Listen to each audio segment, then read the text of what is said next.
ABP news सर्वसामान्य जनतेचं खुलं व्यास। नवी मुंबई एमआयडीसी परिसरातील सेंट्रल रोड येथे पावसाळ्यापूर्वी नाल्यांची आवश्यक सफाई न झाल्याने नाल्यामधील गाळ, कचरा व घाण रस्त्यावर येऊन परिसरात मोठ्या प्रमाणावर अस्वच्छता निर्माण झाली आहे। परिणामी रिक्षा स्टँडवरील रिक्षा चालक, प्रवासी तसेच स्थानिक नागरिकांना दुर्गंधित चिखल आणि अस्वच्छ वातावरणाचा मोठा त्रास सहन करावा लागत आहे। स्थानिकांच्या मते संबंधित यंत्रणेकडे वारंवार तक्रारी करूनही नाल्यांची वेळेत सफाई करण्यात आलेली नाही। त्यामुळे पावसाच्या पाण्यासोबत नाल्यातील गाळ व कचरा रस्त्यावर साचून नागरिकांच्या आरोग्याचाही प्रश्न निर्माण झाला आहे। तसेच या भागातील वाहतुकीवरही त्याचा परिणाम होत आहे। याच परिसरात रस्त्यावरील एक डिवायडर कोसळल्याने वाहतुकीस अडथळा निर्माण झाला होता। यावेळी दैनिक समर्थ गावकरीचे मंत्रालय प्रतिनिधी विष्णू बुरे यांनी सामाजिक बांधिलकी जपत स्वतः पुढाकार घेऊन पडलेला डिवायडर उभा केला आणि वाहतूक सुरळीत करण्यास मदत केली।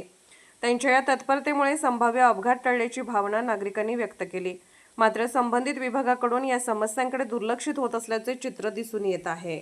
नमस्कार, मी विष्णू बुरे। तर आपण आता नवी मुंबई एमआयडीसी मध्ये, तर मी ज्या जागेवर उभा आहे हे बघू शकता। इथे पाणी हे कित्येक महिन्यापासून हे पाण्याचा प्रवाह आहे तो चालू असतो आणि इथं बाजूला काम चालू आहे। तर हे काम कशा पद्धतीने चालू आहे बघा, एकदम धीम्या गतीने चालू आहे, एकदम आरामात चालू आहे। त्याच्यामुळे इथं पाणी साचते। आता पावसाळ्याचे दिवस जवळजवळ आलेच, पावसाळ्याला सुरुवात काही दिवसातच होते। तरी इथं पूर्ण जो रस्ता आहे तो निसरडा रस्ता होता, त्याच्यामुळे इथं गाड्या स्लिप होऊन इथं दुर्घटना होण्याची शक्यता आहे। कारण इकडनं पण सिमेंट कंपन्या आहेत आणि इकडे पण इथं 24 तास पाण्याचा प्रवाह चालू असतो।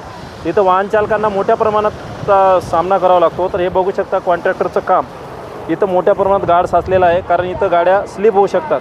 तर हे बॅरिगेट पडलेलं आहे। रात्रीची इथे लाईट असतात, कधी नसतात, त्याच्यामुळे हे बघा बॅरिगेट, या बॅरिगेटवर जाऊन जो पैदल चालतात किंवा टू व्हीलर असेल, फोर व्हीलर असेल, या बॅरिगेटवर जाऊन ॲक्सिडेंट होण्याची शक्यता आहे। तर त्या आपण तात्पुरतं ते बॅरिगेट आहे ते आपण उचलून ठेवूया, जेणेकरून इथं कुठला अपघात होणार नाही याची दक्षता आपण घेऊ, कारण हे खूप जड आहे।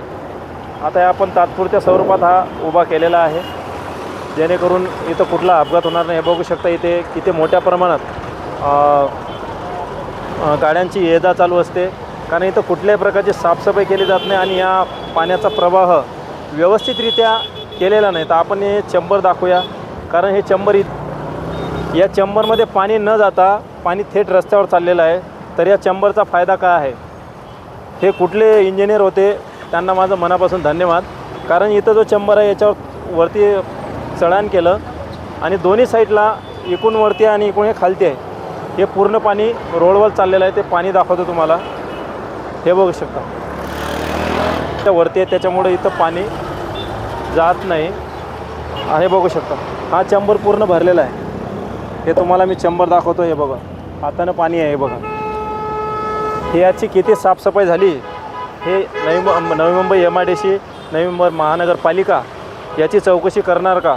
कारण हा चेंबर व्यवस्थितरित्या गटर साफ झालेला नाही, त्याच्यामुळे हे पाणी रस्त्यावर गटरमध्ये न जाता पूर्ण रस्त्यावर चाललेलं आहे आणि हा याचा प्रवाह किती लांब आहे ते बघू शकता। इथं रिक्षा स्टँड आहे, त्या लोकांनाही मोठ्या प्रमाणात सामना करावा लागतो, कारण हा गटर साफ झालेला नाही।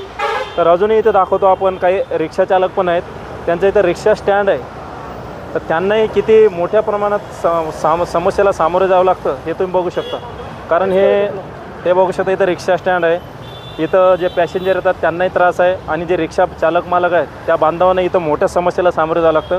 कारण आता काही दिवसात पावसाळा चालू होतो, पावसाळा चालू झाल्यानंतर हे रिक्षा बांधव इथं जे पॅसेंजरची वाट बघत असतात, कधी कधी त्यांना पॅसेंजर भेटत नाही, तर इथंच त्यांना वेळ हे करावा लागतो। त्यामुळं त्यांच्याही आरोग्याला धोका आहे, ते बिमार पडण्याची शक्यता आहे। आणि इकडं साईडला पण बघू शकता हे किती खराब पाणी झालेलं आहे, हे बघू शकता। कारण इथं गटर साफ झालेल्या नाहीत आणि जे नवी मुंबई महानगरपालिकेचे काही अधिकारी असतील किंवा नागरिक असतील ते सांगतात की गटर साफ झालेलं आहे। तर हे कुठल्या पद्धतीनं गटर साफ झालेले आहे तुम्हाला मी सत्य परिस्थिती दाखवतो।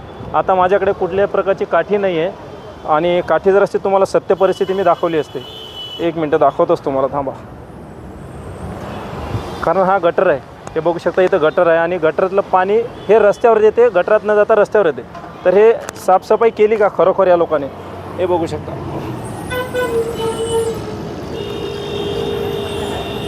जे नवी मुंबई महानगरपालिकेचे अधिकारी सांगतात की गटरची साफसफाई झालेली आहे, हे बघू शकता कशा पद्धतीनं साफसफाई झालेली आहे।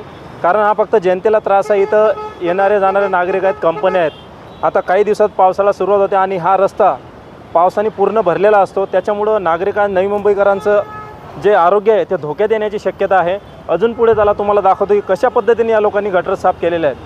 कारण हे गटर साफ झालेलेच नाही, वर्षानुवर्ष फक्त टेंडर काढायचे, पैसे पास करायचे आणि आपले घरं भरायची, हेच परिस्थिती चालू आहे.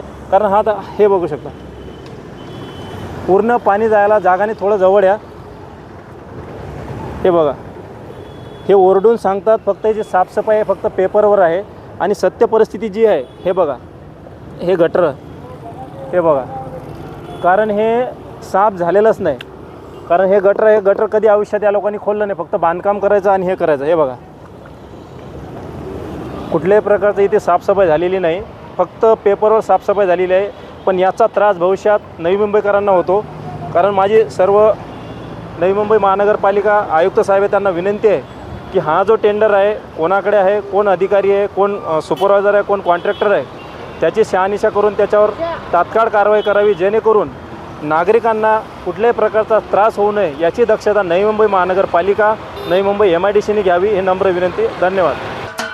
महाराष्ट्राचे सर्वमान्य दैनिक समर्थ गावकरी, अहमदनगर, पुणे, नाशिक, जळगाव, धुळे, नंदुरबार, सोलापूर, कोल्हापूर, सांगली, सातारा, मुंबई, ठाणे, पालघर, रत्नागिरी, रायगड, सिंधुदुर्ग, नांदेड, उस्मानाबाद, बीड, औरंगाबाद, नागपूर, गडचिरोली, भंडारा, गोंदिया, अकोला, यवतमाळ, बुलढाणा येथून एकाच वेळी प्रसिद्ध होणारे एकमेव दैनिक, सर्वसामान्य जनतेचे खुले व्यासपीठ.